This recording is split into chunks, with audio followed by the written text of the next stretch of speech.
Hello students, welcome to our economics class. Today we are going to start our second book, that is a statistics for economics. We will discuss new chapter, that is a chapter 1, concept of economics and significance of statistics. We start with our new concept, that is economics. हमने ये micro economics में भी read out किया था कि what do you mean by economics. So firstly start with that, what do you mean by economics. Economic means study of human behaviour, कि human की behaviour की जब हम स्टडी करते हैं हम उसको क्या बोलते हैं, economics. In study of human behaviour we read out the production concept, consumption concept, distribution concept, all that are included in the concept of economics. So our economics is study of human behavior, which means scarce of resources, that means the consumer maximize his satisfaction, producer maximize his profit, and society maximize his social welfare. So start with consumer. What do you mean by a consumer? Consumer is that person who consume goods and services. Consumer वो person होता है जो consumption करने के लिए goods and services को consume करता है, हम उसको बोलते हैं कंज्यूमर. फॉर एग्ज़ाम्पल अगर हम शॉप पे जा रहे हैं तो शॉप में अगर हम कोई भी चीज़ कंज्यूम कर रहे हैं, लाइक मैं मोबाइल बाय कर रही हूँ तो मैं क्या हो गई शॉपकीपर के लिए, consumer. Likewise next is a producer. Producer means who manufactures good and services. Producer is that person who manufacture, or we can say that who sell the goods and services for the generation of income. अपनी income को generate करने के लिए जब वो किसी भी goods and services को क्या करता है, सेल करता है, हम उसको क्या बोलते हैं, प्रोड्यूसर. फॉर एग्जांपल शॉपकीपर्स, जो भी शॉपकीपर्स क्या कर रहे हैं, सेल कर रहे हैं. लाइक मोबाइल की एग्जांपल दी थी मैंने, मोबाइल उन्होंने सेल किया तो वो क्या हो गए, शॉपकीपर, प्रोड्यूसर हो गए. Next is saving. What do you mean bye saving. Saving is a part of income. Saving क्या है, हमारी एक इनकम का पार्ट है जिसको हम नहीं कंज्यूम करते, which is not consumed. So saving is a part of income. Income का कुछ पार्ट जो हम कंज्यूम नहीं करते हम उसको बोलते हैं सेविंग. फॉर एग्ज़ाम्पल अगर मेरी इनकम 10,000 है, 10,000 में से मैंने 5,000 क्या है, कंजप्शन के लिए यूज़ कर लिया. कंजप्शन मैंने कंज्यूमेबल गुड्स बाय कर लिए उससे, लाइक जो भी नेसेसिटी गुड्स हैं मैंने उसको बाय किया. जो मेरी 5,000 रेस्ट ऑफ द इनकम रह गई है, मैंने उसको क्या कर लिया, सेव कर लिया, मैंने उसको कंज्यूम नहीं किया, तो ये किस में इंक्लूड होगा, सेविंग में. So next concept is a investment. Investment क्या होता है, investment is also part of income which is invested as a capital. जब हम क्या है, इन्वेस्टमेंट वो पार्ट ऑफ इनकम है जिसको हम क्या कर सकते हैं, अपनी किसी कैपिटल में अपनी किसी चीज़ को बाय करने के लिए, एसेट को बाय करने के लिए हम जब इन्वेस्ट करते हैं हम उसको इन्वेस्टमेंट बोलते हैं. So investment is a part of income. All that are the different terms that is related to the economics concept.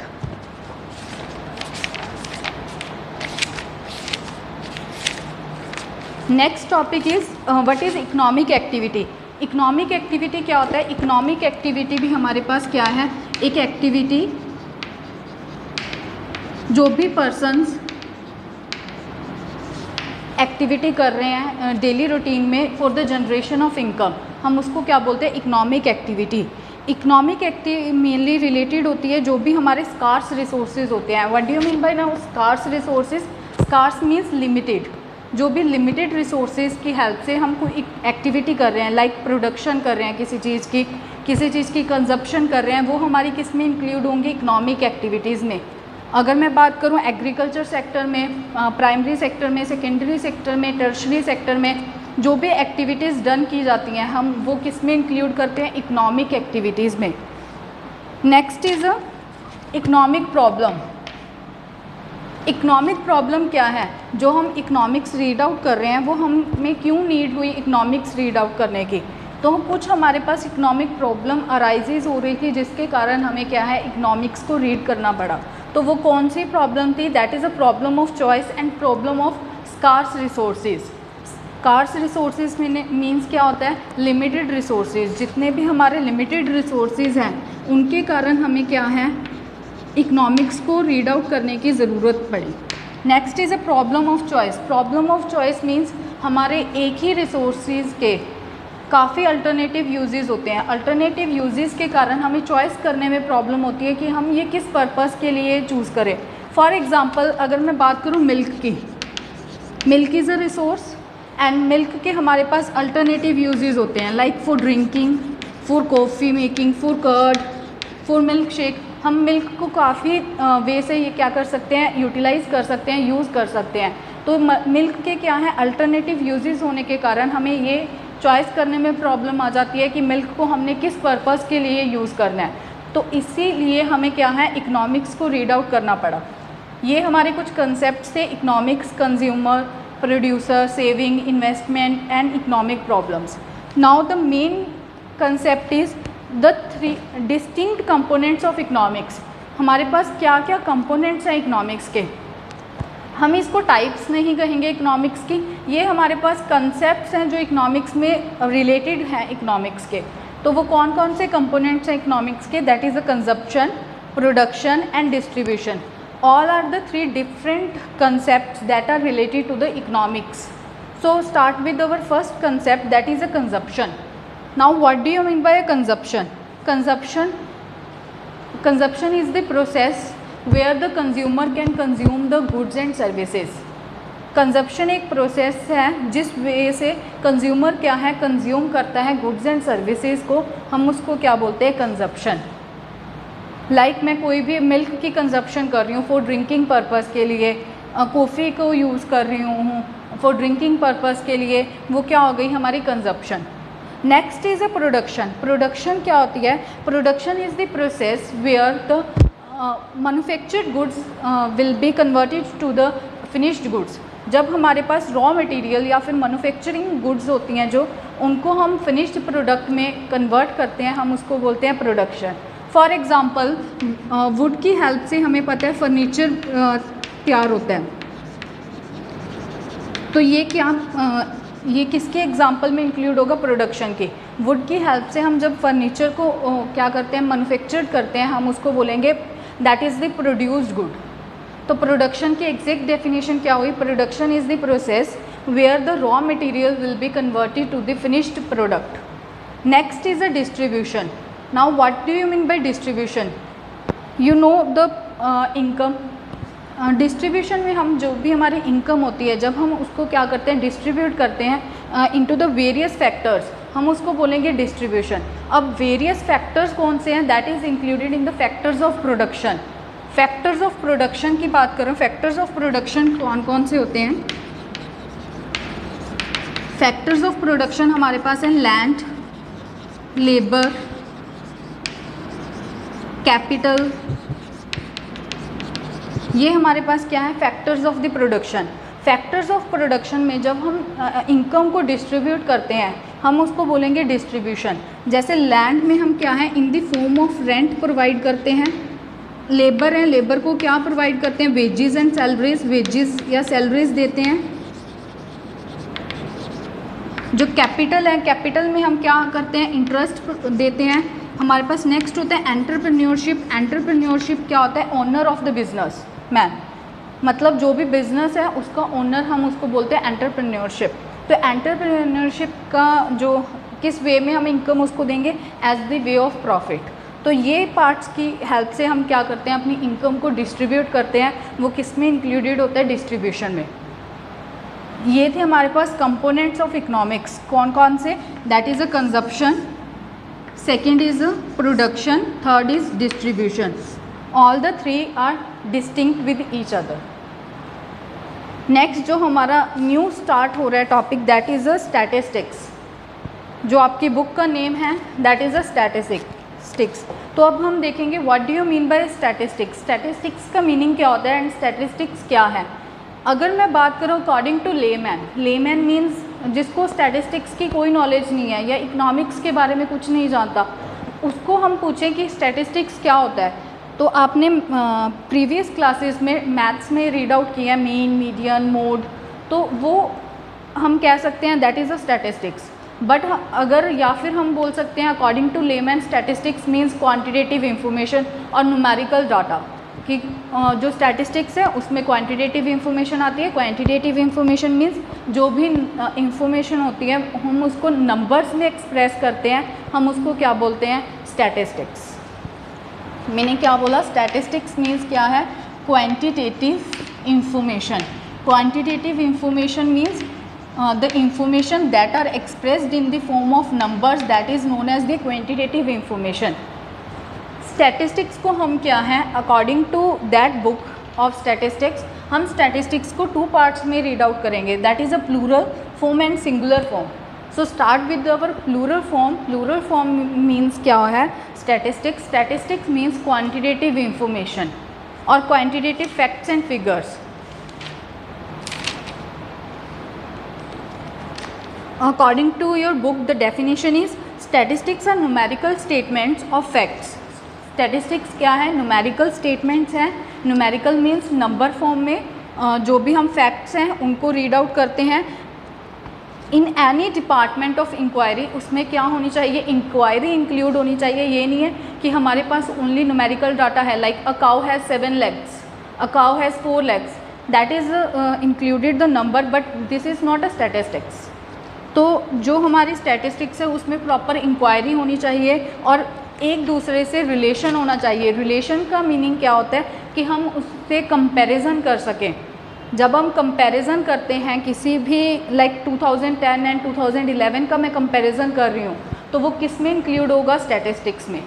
कोई भी एग्जांपल ले सकते हो आप, लाइक पॉपुलेशन इंडिया की मैं देख रही हूँ, 2010 में 1 करोड़ थी सपोज, एंड 2012 में वो 2 करोड़ हो गई है. तो इसमें हमें कंपैरिजन शो हो रहा है, तो हम इसको क्या बोलेंगे, स्टैटिस्टिक्स फॉर्म में डाटा दिया हुआ है हमें, that is in the plural form. तो प्लूरल फॉर्म की एग्जैक्ट डेफिनेशन क्या हुई, statistics means numerical statements for facts in any department of inquiry और in placed in a relation to each other, जिसमें हमें रिलेशन भी दिया हो, इंक्वायरी भी गिवन हो और न्यूमेरिकल फैक्ट्स तो होने ही चाहिए, नंबर में एक्सप्रेस होना चाहिए वो. नेक्स्ट है स्टैटिस्टिक्स के फीचर्स. फीचर्स क्या हैं स्टैटिस्टिक्स के, हमारे पास देखो फीचर्स मैंने राइट डाउन किए हैं बोर्ड में. तो बोर्ड पे देखो स्टैटिस्टिक्स का first feature that is aggregate of facts. Aggregate means क्या होता है, first of all aggregate means total. जब हम सम टोटल लेते हैं, इंडिविजुअल होता है, एक वर्ड होता है aggregate. Individual means only 1 person included, and aggregate में हम जब ज़्यादा नंबर ऑफ़ पर्सन्स ले लेते हैं हम उसको एग्रीगेट बोलते हैं. नंबर ऑफ़ पर्सन्स बोल सकते हैं, एग्रीगेट पर्सन्स अगर बात करूँ मैं, एग्रीगेट में मतलब टोटल सम आ जाता है कि कितना टोटल है. तो एग्रीगेट ऑफ फैक्ट्स का मीनिंग क्या है, जब भी हमने स्टैटिस्टिक्स रीड आउट करनी है तो जो भी हमारे इंफॉर्मेशन हम कलेक्ट कर रहे हैं या इंफॉर्मेशन हम गैदर कर रहे हैं तो वो क्या होनी चाहिए, एग्रीगेट में होनी चाहिए. एग्रीगेट मीन्स ज़्यादा हमें इंफॉर्मेशन गिवन हो. फॉर एग्ज़ाम्पल अगर मैं बोलूँ, मैंने जैसे आपको example the, a cow has 4 legs, a cow has 4 legs. तो ये देखो ये क्या है, इंडिविजुअल काउ की वैल्यू शो कर रहा है या इंडिविजुअल काउ के बारे में बता रहा है. अगर यही मैं बात करती, इन इंडिया द पॉपुलेशन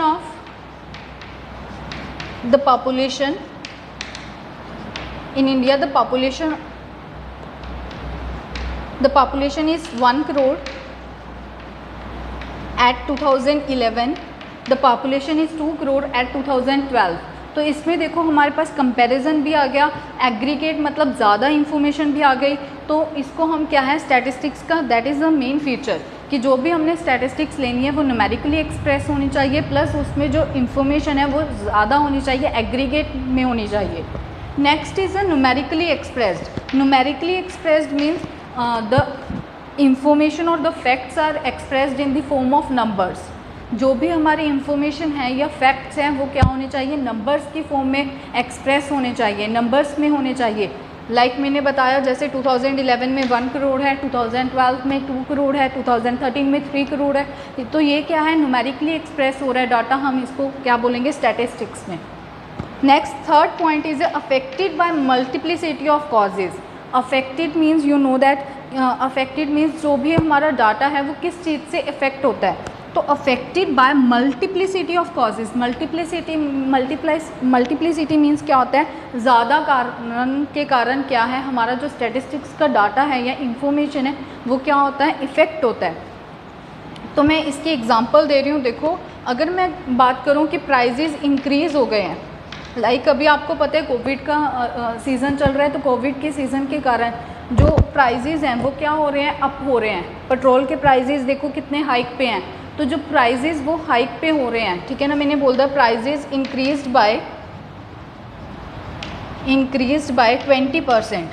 तो जो प्राइजेज़ इंक्रीज़ हुए हैं 20% इंक्रीज़ हुए हैं, वो एक कारण के कारण नहीं हुए कि प्राइजेज़ एकदम से इंक्रीज़ हुए हैं, वो उसके बहुत सारे कारण हैं जिसके कारण जो प्राइजेज़ हैं वो अप हुए हैं, ठीक है। इसमें कोई भी रीज़न्स हो सकते हैं, लाइक चेंज इन टेस्ट में हो गया, या फिर महंगाई ज़्यादा हो गई, इसी के कारण प्राइजेज़ एकदम हाइक पे आ गए। कोई बहुत सारे रीज़न्स के कारण क्या है, हमारी जो भी डाटा है या इंफॉर्मेशन है वो क्या होता है, इफ़ेक्ट होता है। Next point is a reasonable accuracy. जब भी हम स्टैटिस्टिक्स में कोई भी हम इसमें मेथड्स रीड आउट करेंगे स्टैटिस्टिक्स में, लाइक मीन फाइंड आउट करना, मीडियन फाइंड आउट करना, मोड फाइंड आउट करना, हमारे पास काफ़ी मेथड्स हैं इसको फाइंड आउट करने के, या हम स्टैटिस्टिकल टूल्स बोल सकते हैं उसको। जो स्टैटिस्टिकल टूल से हमारा जो डाटा आता है या जो हमारा आंसर आता है, जो हमारा रिज़ल्ट आता है, वो क्या होता है, एक्यूरेट होता है बिल्कुल। जो भी हम लेंगे वो एक्यूरेसी से लेंगे, जो भी हमारा आंसर्स या फीडबैक आएगा वो हमारा रीज़नेबल मतलब एक्यूरेट ही होगा। Next is a placed in relation to each other. जो भी हम स्टैटिस्टिक्स में अपना डाटा ले रहे हैं, जो भी इंफॉर्मेशन या फैक्ट्स ले रहे हैं, वो placed in relation to each other होना चाहिए। Placed in relation to each other means कि कंपैरिजन होना चाहिए डाटास में। जब हम 2 या 2 से ज़्यादा डाटास की बात करें, उसमें क्या है, कंपैरिजन किया जाना चाहिए। जैसे मैंने आपको एग्जांपल अपने क्लास की ही ले लो। क्लास में first, second, third person students find out होते हैं कि फ़र्स्ट कौन आ रहा है, सेकंड कौन आ रहा है, थर्ड कौन आ रहा है। तो उससे जो हमारी कंपैरिजन है, जो डाटा मैंने आपका लिया है सब्जेक्ट्स के अकॉर्डिंग, तो उससे मैंने क्या है, कंपैरिजन किया कि किसके 91% आए हैं, वो फर्स्ट आया है, 90% सेकंड आया है, 89% थर्ड आया है। तो वो क्या है हमारा, जब हम डाटा ले रहे हैं और डाटा को कंपैरिजन कर रहे हैं, वो किस में इंक्लूड होगा, स्टैटिस्टिक्स में। That are the 5 features of the statistics. The more will B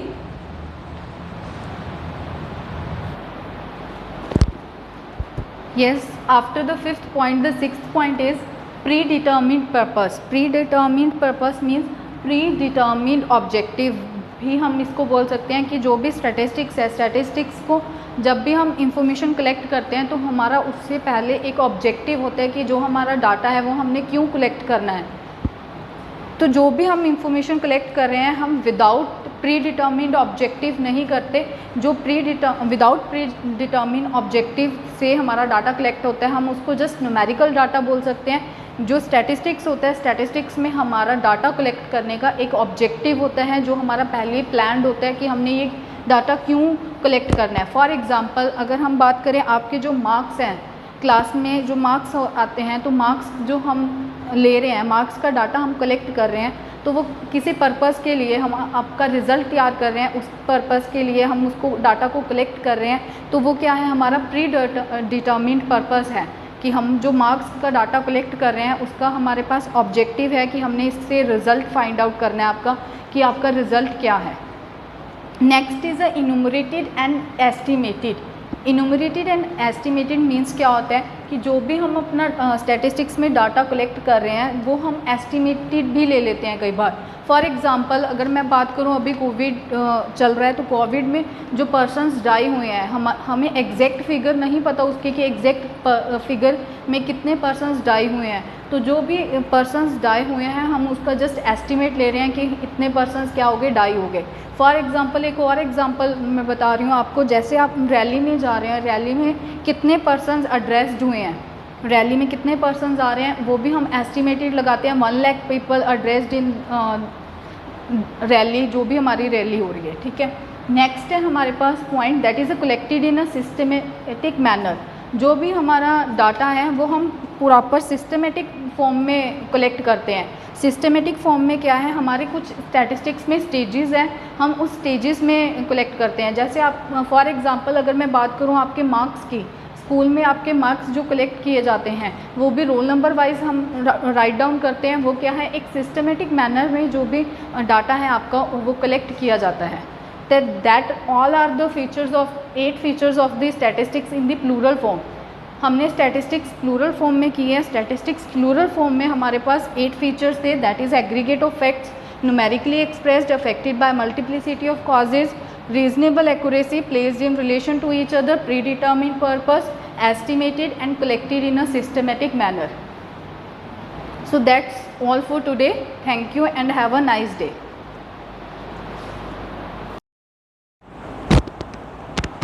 Welcome back students. Let's continue with our first chapter of statistics. In the previous video we had discussed statistics in plural form. In this video we will discuss statistics in a singular form. Statistics 2 form में हमने express किया था, that is a plural form and singular form. अब हम क्या करेंगे, statistics singular form में क्या होता है, स्टैटिस्टिक्स को सिंगुलर फॉर्म में हम कैसे रिप्रेजेंट करते हैं। So statistics in singular form means the collection of data, organisation of data, presentation of data, analysis and interpretation of numerical data. Singular form में क्या होता है, जो भी हमारे स्टेजेस हैं, स्टेजेस को ही हमने सिंगुलर फॉर्म में एज ए स्टैटिस्टिक्स क्या है रिप्रेजेंट किया है। So let's start with our stages, that is हमारे पास 5 स्टेजेस होती हैं स्टैटिस्टिक्स में। So first stage is collection of data, second one is organisation of data, third one is presentation of data, fourth one is analysis and fifth one is interpretation. जो हमारे stages हैं वो ऐसे ही continuous order में रहती हैं, कोई भी आगे या पीछे हम नहीं कर सकते। जो भी हमारा न्यूमेरिकल फिगर्स होती हैं या न्यूमेरिकल डाटा होता है, हम उसको ऐसे ही स्टेजेस में लेके आते हैं या स्टेजेस में ही इसको सॉल्व करते हैं स्टैटिस्टिक्स में। तो देखो स्टेजेस का मीनिंग क्या है। First is a collection of data. जो भी हमारे पास डाटा होता है या इन्फॉर्मेशन होती है, हम उसको क्या करते हैं, पहले कलेक्ट करते हैं। कलेक्ट करने के बाद हम ऑर्गेनाइज करते हैं। ऑर्गेनाइज मीन्स अरेंजमेंट करनी। जो भी हमारा डाटा हमने न्यूमेरिकल फैक्ट्स एंड फिगर्स हमने कलेक्ट किए थे, हम उसको ऑर्गेनाइज कैसे करते हैं। नेक्स्ट है प्रेजेंट। हम उनको प्रेजेंट कैसे करते हैं, किसी के सामने हमने उसको कैसे रिप्रेजेंट करना है डाटा को। Next is analysis. एनालिसिस क्या होता है कि हम उसको कंपैरिजन कर रहे हैं, कि हम उसके ब्रीफली स्टडी करके हम एनालाइज कर रहे हैं कि वो एग्जैक्ट डाटा हमें क्या शो कर रहा है। Next is interpretation. Interpretation means क्या होता है, कंक्लूजन फाइंड आउट करना। जो हमने डाटा से एनालिसिस किया है, एनालिसिस करने के बाद हमारा कंक्लूजन क्या ड्रॉन अप हुआ है, वो हम किस में फाइंड आउट करते हैं, in interpretation. So there is the five stages of the statistics in a singular form. Singular form में जो स्टैटिस्टिक्स है उसको 5 स्टेजेस में हम रिप्रेजेंट करते हैं। और in this stages there is a statistical tools. कुछ स्टैटिस्टिकल टूल्स भी होते हैं। स्टैटिस्टिकल टूल्स क्या होते हैं, जो हम क्या हैं इन स्टेजेस में यूज़ करते हैं। स्टैटिस्टिक्स में रिज़ल्ट को फाइंड आउट करने के लिए जो हम टूल्स यूज़ करते हैं, हम उसको स्टैटिस्टिकल टूल्स बोलते हैं। लाइक कलेक्शन ऑफ डाटा में हम स्टैटिस्टिकल टूल यूज़ करेंगे। ये हमारे पास ब्रीफली हमारे पास 5 चैप्टर्स आएंगे प्रॉपर। और collection of data, how organisation of data, how to present the data, analysis and interpretation. हम उसमें ब्रीफली में करेंगे इसके जो टूल्स हैं, बट मैं जस्ट आपको एक बार ओवरव्यू करवा देती हूँ कि इसके स्टैटिस्टिकल टूल्स कौन कौन से हैं। तो कलेक्शन ऑफ डाटा के स्टैटिस्टिकल टूल्स है census and sample, primary data and secondary data. जो हमारा डाटा है वो हम प्राइमरी या सेकेंडरी डाटा करते हैं। इसको कलेक्ट कैसे करते हैं हम, with the help of census and sample method. Census and sample method की हेल्प से हम इसको क्या करते हैं, डाटा को कलेक्ट करते हैं। Next is organisation of data. हम इसको ऑर्गेनाइज कैसे करते हैं, with the help of tabular form या अरे ऑफ डाटा या टेलीबार्स। इसकी हेल्प से हम क्या करते हैं, अपने डाटा को ऑर्गेनाइज करते हैं। Next is the presentation. Presentation हम कैसे करते हैं डाटा की, in the pie chart, bar graph, multiple bar graphs, circular diagrams. इसकी हेल्प से हम डाटा को क्या करते हैं, प्रेजेंट करते हैं। Next analysis. एनालिसिस आप लोगों को पता है, हम with the help of mean, median, mode, जो भी हमारे सेंट्रल टेंडेंसीज हैं उसकी हेल्प से क्या करते हैं, एनालिसिस करते हैं। Next is interpretation. इंटरप्रिटेशन में हम क्या करते हैं, हम कंपैरिजन करते हैं या रिलेशनशिप फाइंड आउट करते हैं वेरिएबल्स में। ये हमारे कुछ स्टैटिस्टिकल टूल्स हैं जो हमें हर स्टेज में यूज़ करते हैं हम स्टैटिस्टिक्स को रिज़ल्ट को फाइंड आउट करने के लिए। So next topic is the scope of statistics. Scope of statistics में हमने 3 टॉपिक्स रीड आउट करने हैं, that is the nature of statistics, subject matter of statistics and limitation of statistics. So start with our first topic that is the nature of statistics. Nature of statistics का meaning क्या है कि statistics की nature कैसी है, कि statistics में हम क्या इंक्लूडेड होता है, तो हम स्टैटिस्टिक्स की नेचर कैसे रीड करते हैं, that is a science as well as an art. तो जो स्टैटिस्टिक्स की नेचर है वो क्या है, साइंस है as well as an art है। साइंस का मीन्स क्या है, हम स्टैटिस्टिक्स में भी क्या यूज़ करते हैं, प्रिंसिपल्स यूज़ करते हैं। जैसे हमारे साइंस में प्रिंसिपल्स यूज़ होते हैं, वैसे ही हम क्या है स्टैटिस्टिक्स में भी कुछ प्रिंसिपल्स होते हैं। प्रिंसिपल्स की हेल्प से हम क्या करते हैं, स्टैटिस्टिक्स में रिज़ल्ट फाइंड आउट करते हैं। आर्ट हम कैसे कह सकते हैं कि साइंस जो स्टैटिस्टिक्स है वो साइंस तो हमें पता चल गया क्यों है, अब आर्ट क्यों है, जो स्टैटिस्टिक्स है वो आर्ट क्यों है, क्योंकि आर्ट में हम क्रिएटिविटी शो करते हैं, तो स्टैटिस्टिक्स में भी हम क्या करते हैं, क्रिएटिविटी शो करते हैं। क्रिएटिविटी कैसे शो करते हैं हम, जो हमारे हर एक स्टेज में हमारे डिफरेंट स्टैटिस्टिकल टूल्स हैं, हम रिज़ल्ट किस स्टैटिस्टिकल टूल की हेल्प से फाइंड आउट करते हैं, वो क्या है, आर्ट। कि जो भी स्टैटिस्टिक्स है उसका रिज़ल्ट फाइंड आउट हो रहा है कि ए पर्सन कोई और टूल लगा रहा है, जैसे कलेक्शन ऑफ डाटा के लिए वो सेंसिस मेथड लगा रहा है, बी पर्सन है वो सैम्पलिंग मेथड से क्या कर रहा है, उस ऑब्जर्वेशन को कर रहा है, तो वो क्या हो गया हमारे पास creativity that is included in the art. तो so we say that statistics is science as well as an art. तो स्टैटिस्टिक्स साइंस भी है और आर्ट भी है, हम इसका कॉम्बिनेशन बोल सकते हैं। हम इसको पर्टिकुलर ये नहीं कह सकते that is particular is belonging to science और पर्टिकुलर बिलोंग टू आर्ट, हम इसका कॉम्बिनेशन बोल सकते हैं। जो स्टैटिस्टिक्स है वो साइंस प्लस आर्ट का कॉम्बिनेशन है। So next is a subject matter. Subject matter of statistics क्या है, हम सब्जेक्ट मैटर मीन्स क्या होता है, जैसे आप इंग्लिश में नोटिस करते हो, नोटिस में आपने देखा होगा आप बॉडी लिखते हो, बॉडी में क्या इंक्लूड करते हो, सब्जेक्ट मैटर। वैसे ही स्टैटिस्टिक्स में हम क्या सब्जेक्ट मैटर इंक्लूड करते हैं, तो सब्जेक्ट मैटर भी आगे क्या है, फर्दर 2 टाइप्स में क्लासिफाइड है, that is a descriptive statistics and influential statistics. So first is a descriptive statistics. Descriptive का मीनिंग क्या है, डिस्क्राइब करना। हम स्टैटिस्टिक्स को डिस्क्राइब किस फॉर्म में करते हैं, सिंगुलर फॉर्म में, with the help of 5 stages.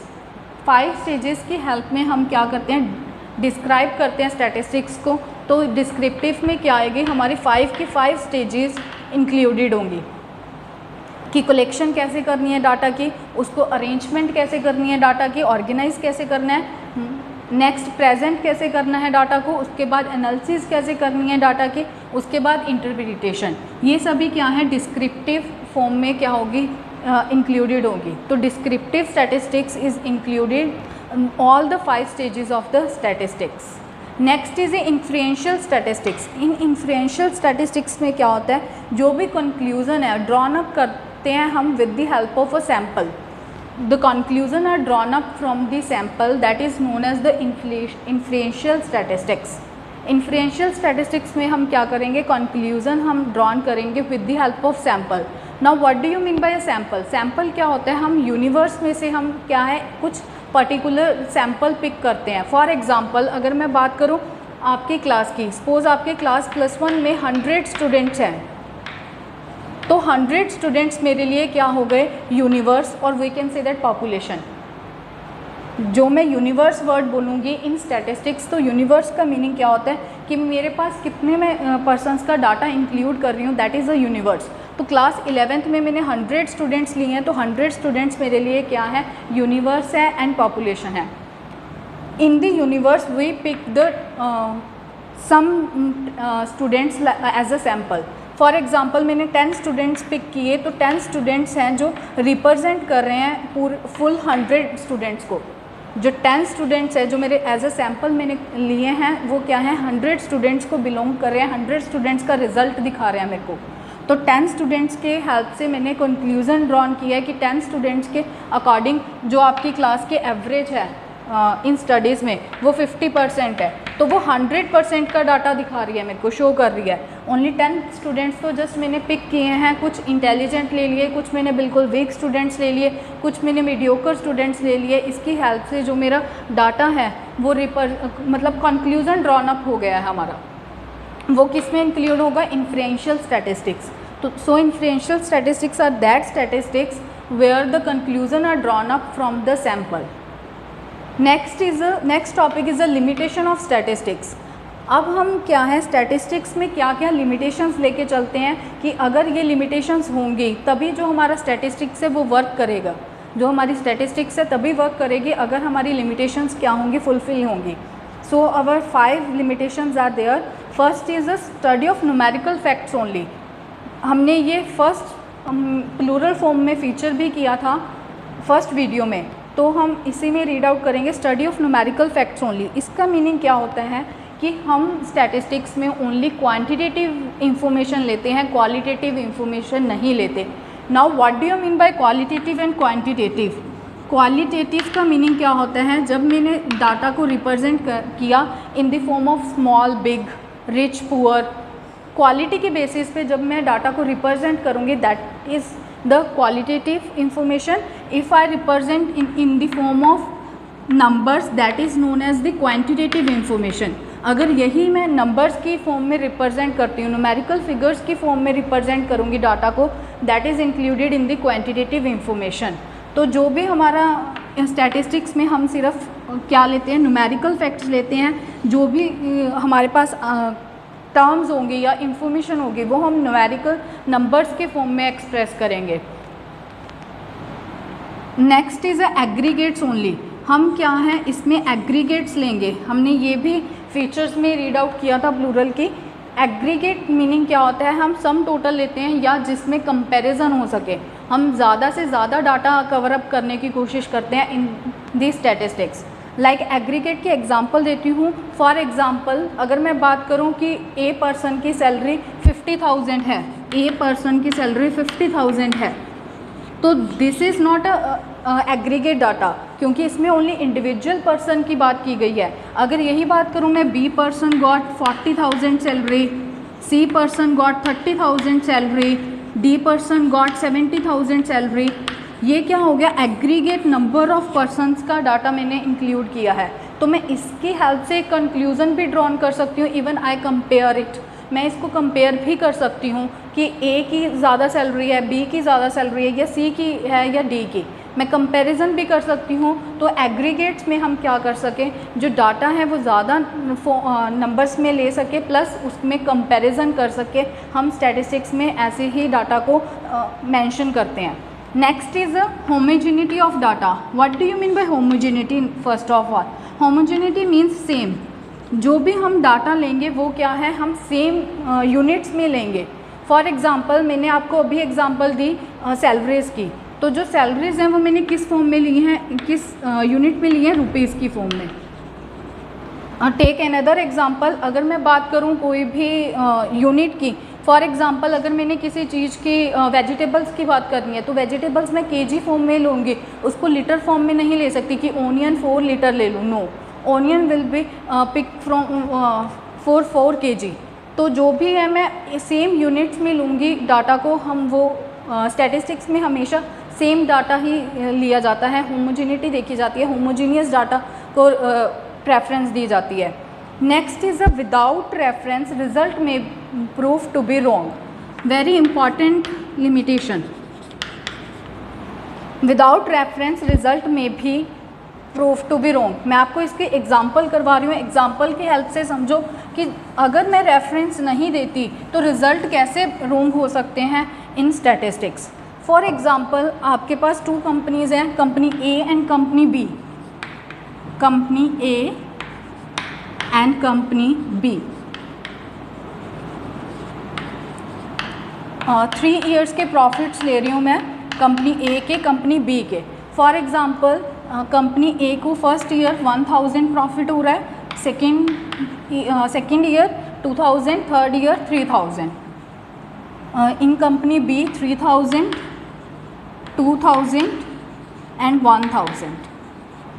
अगर मैं बात करूं आपसे, जस्ट मैंने आपको जस्ट डाटा गिवन किया है कि कंपनी ए की इतनी प्रॉफिट्स है, कंपनी बी के इतने प्रॉफिट्स है। आप इस डाटा की हेल्प से ये बता सकते हो कि कौन सी कंपनी ज़्यादा बेटर है। तो आप लोग बताओगे company A is more better than the company B. Why? Because the profits are in all, जो प्रॉफिट्स हैं वो क्या हैं हमारे ईयर में इंक्रीज़ हो रहे हैं, बट कंपनी बी में जो हैं वो प्रॉफिट्स क्या हो रहे हैं, डिक्रीज़ हो रहे हैं। अगर मैं बात करूं इनकी एवरेज, मैं एवरेज फाइंड आउट कर रही हूँ। एवरेज कैसे फाइंड आउट करते हैं, आपने मैथमेटिक्स में किया है इन प्रीवियस क्लासेस। तो एवरेज कैसे फाइंड आउट करते हैं, sum of all observations, sum of all observations upon number of observation, number of observations. So find out the average of company A and company B. company A की average देखो 1000 plus 2000 plus 3000 that is a 6000 upon 3 that is a 2000. So average क्या हुई company A की 2000। अगर मैं B की बात करूँ, B की देखो एवरेज कितनी आ जाएगी 2000। तो स्टैटिस्टिक्स में हमने क्या किया था कि एवरेज हम लेते हैं स्टैटिस्टिक्स में। अगर मैं एवरेज की बात करूं तो एवरेज तो देखो दोनों कंपनीज़ का सेम है, ए कंपनी का भी 2000, बी कंपनी का भी 2000। तो क्या कह रहे हैं कि विदाउट रेफरेंस, अगर मैं ये रेफरेंस नहीं देती आपको, ये रेफरेंस अगर मैं नहीं देती आपको company A and company B के कितने प्रॉफिट्स हैं, तो आप लोग बता सकते थे कि कौन सी कंपनी ज़्यादा बेटर है। नहीं, तो यही चीज़ बोल रहे हैं स्टैटिस्टिक्स में कई बार क्या होता है विदाउट रेफरेंस, अगर रेफरेंस हम नहीं देखते तो जो हमारे रिजल्ट्स हैं वो क्या हो सकते हैं, प्रूव रॉन्ग हो सकते हैं। अगर मैं बात करूं, हमने वैसे रेफरेंस की हेल्प से ये देखा था कि ए कंपनी बेटर है, बट हमारी एवरेज देखो दोनों की सेम है, ए की भी 2000, बी की भी 2000। सो मैं ये भी बोल सकती हूँ बी कंपनी ज़्यादा बेटर है as compare to A company. तो हमने जब भी स्टैटिस्टिक्स लर्न करनी है या स्टैटिस्टिक्स देखनी है, स्टैटिस्टिक्स में रिजल्ट देखना है, तो हम उसमें रेफरेंस को प्रेफरेंस देंगे। Next point is can be used by the experts. जो स्टैटिस्टिक्स हैं वो सिर्फ और सिर्फ क्या कह रहे हैं कि एक्सपर्ट्स ही यूज़ कर सकते हैं। एक्सपर्ट्स मीन्स जिसको नॉलेज है स्टैटिस्टिक्स की। विदाउट नॉलेज कोई भी पर्सन स्टैटिस्टिक्स के साथ नहीं, हम कह सकते स्टैटिस्टिक के साथ रिजल्ट नहीं फाइंड आउट कर सकते, क्योंकि आपको ही पता है कि स्टैटिस्टिक्स में कितने टूल्स होते हैं कि किस डाटा को कलेक्ट करने के लिए कौन सा स्टैटिस्टिकल टूल यूज़ होगा, किसको ऑर्गेनाइज करने के लिए कौन सा टूल यूज़ होगा। तो जो स्टैटिस्टिक्स है वो सिर्फ और सिर्फ यूज़ एक्सपर्ट द्वारा ही की जा सकती है। इसके लिए एक प्रॉपर लाइन दी गई है, देखो statistical methods are most dangerous tool in the hands of an inexpert. जो इनएक्सपर्ट पर्सन होगा, अगर हम उसके हाथ में स्टैटिस्टिकल टूल्स को दे दें तो वो क्या है स्टैटिस्टिक्स के लिए बहुत डेंजरस हो सकता है। This is all your limitations of the statistics. So your next topic is importance of statistics. Yes students, your next topic is importance of statistics. First, there are 5 points of importance of statistics. First is quantitative expression.